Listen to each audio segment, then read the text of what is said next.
Hey guys, Modelling Weekly here.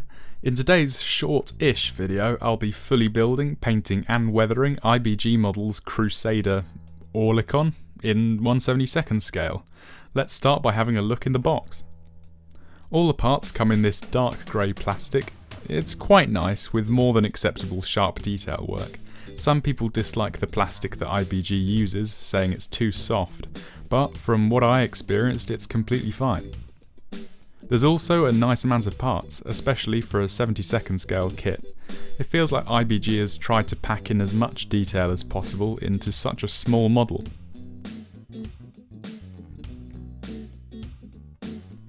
The running gear comes in a surprisingly detailed one-piece part, excluding the outer road wheels. Finally in the box we have the photo etch parts and decals. On with the build.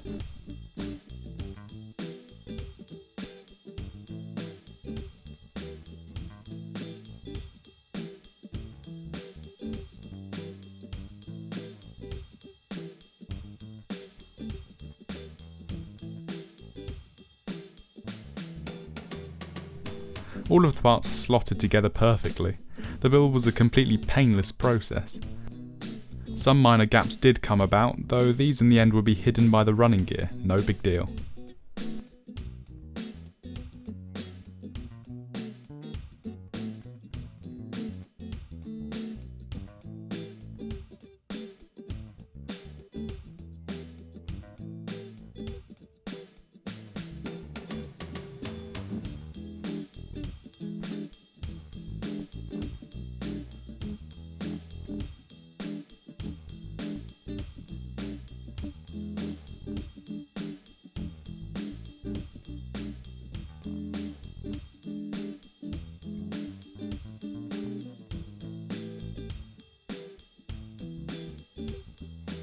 These little headlight guards were pretty hard to put in place, though in the end they produced a very realistic result.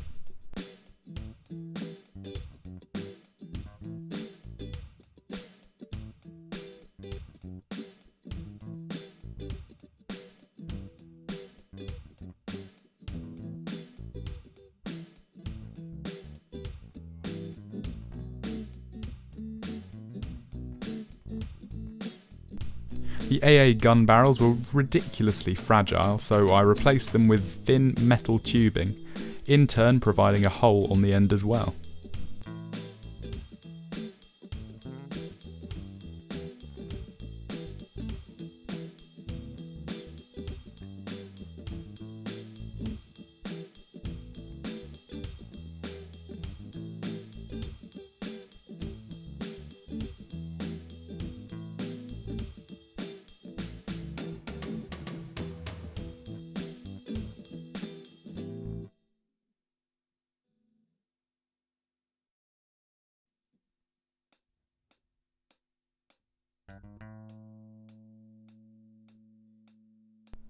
I primed the model using MIG's one-shot grey primer. This was quite a painful process as it was almost exactly the same colour as the IBG plastic.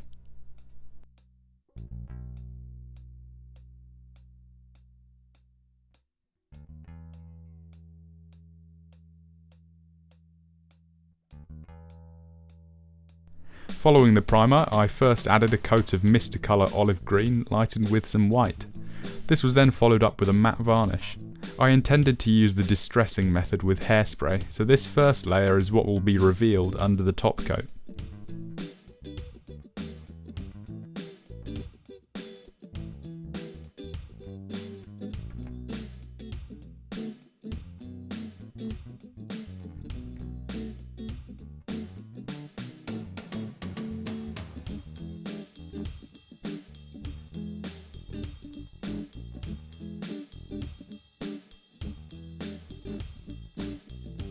After spraying a coat of varnish and hairspray, I painted on the standard olive green. This was a little bit darker as you can see in the video.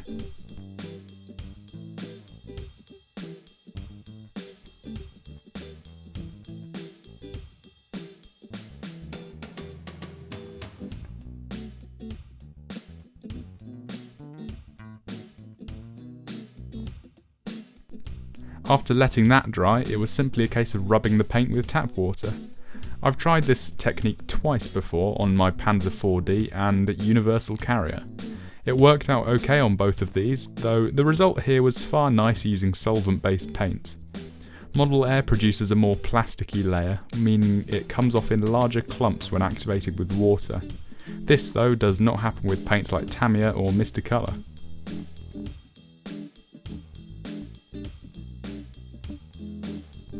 I painted the guns using gunmetal along with the tracks.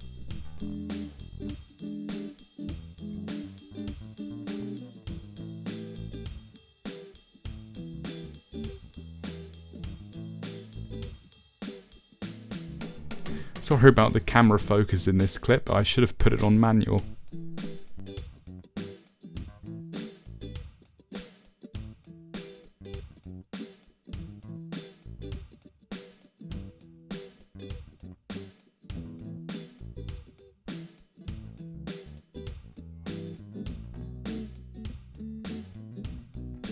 Here's a technique that I learnt from Night Shift and implemented on my model. Using different tones of heavily thinned life colour rust paints, I slowly built up a slightly textured, dynamic rusty appearance with only 3 different shades of paint. You'll see later on that the mud coloured wash really brings this effect to life.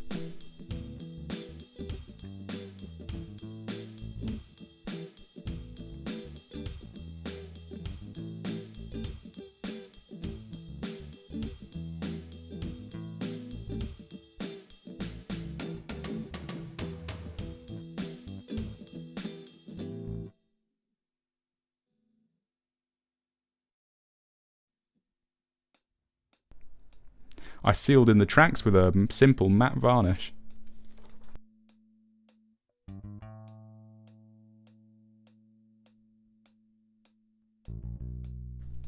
Basic chipping was added to the surface of the model using a sponge, along with olive drab colour from earlier. This time it was lightened with a lot more white.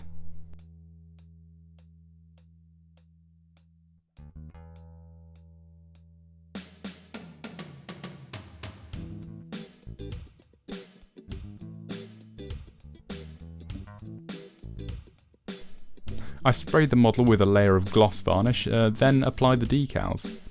They were a little on the thick side, though nowhere near as nasty as old Academy decals. A decent amount of microsol conformed them nicely to the surface.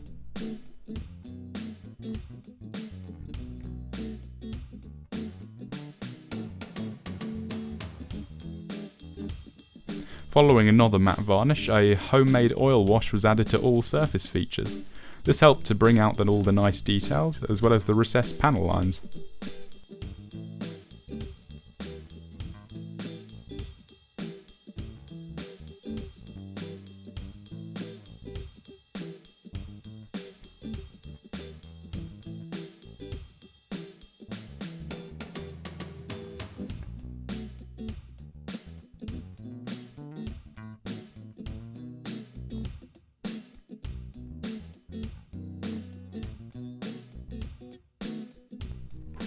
Excess wash was cleaned up and blended in with a white spirit dampened brush.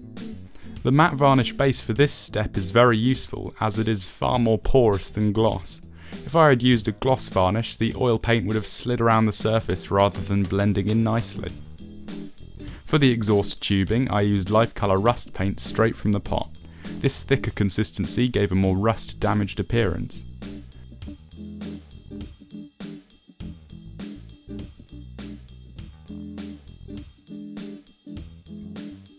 Oil paints were lastly used to add a simple oil stain to the fuel tank at the back.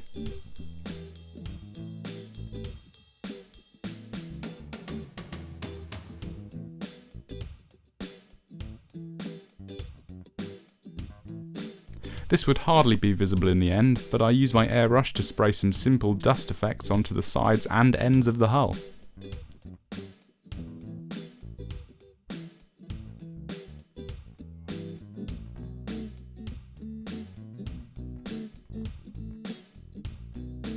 Now it was just a case of gluing everything together. I used super glue for everything except the turret, which would be turned freely.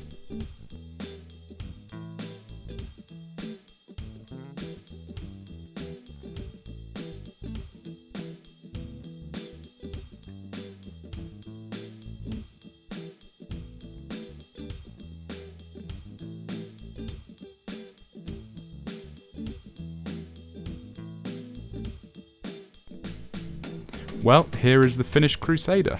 You're most likely wondering, is it worth buying from IBG? Well, I personally had never heard of this company before getting the kit, and I really enjoyed it.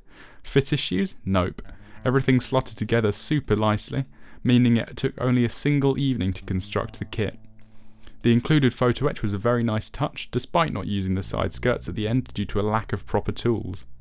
All in all, it was a very enjoyable, therapeutic experience. I very much enjoyed using new techniques, and I hope to further employ them with more IBG kits. Well, that's it for now, and I'll see you all in the next one. Bye!